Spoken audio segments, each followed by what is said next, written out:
नाजरीन, उर्दूग्राफी में खुशामदीद। कैसे हैं आप? आज आपके लिए मीर असर की एक गज़ल लेकर आए हैं। मुझे उम्मीद है कि आप पसंद करेंगे। उससे पहले अगर आपने हमारे चैनल को सब्सक्राइब नहीं किया तो अभी कर लीजिएगा और बेल के आइकॉन पर क्लिक कर दीजिए ताकि आने वाली वीडियोस की इत्तला आपको बर वक्त मिल सके। बेवफा, तुझसे कुछ गिला ही नहीं, तू तो गोया के आशना ही नहीं।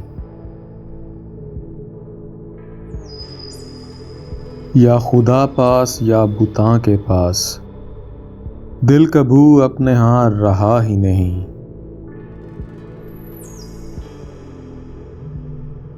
दिल से जो चाहिए सो बांधिए बात, मैंने वल्लाह कुछ कहा ही नहीं। तेरे कूचे से आह जाने को, दिल नहीं या के अपने पा ही नहीं।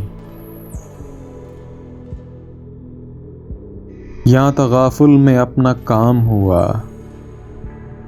तेरे नजदीक ये जफा ही नहीं।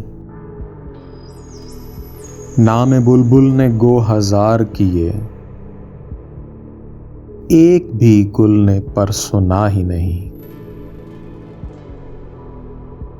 कुछ न होता असर असर उसको,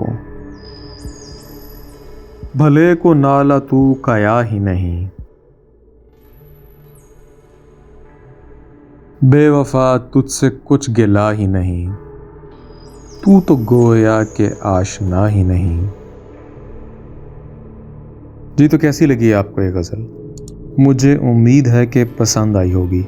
अगर पसंद आई तो इस वीडियो को लाइक और शेयर ज़रूर कीजिएगा, इससे हौसला अफजाई होगी। बहुत शुक्रिया।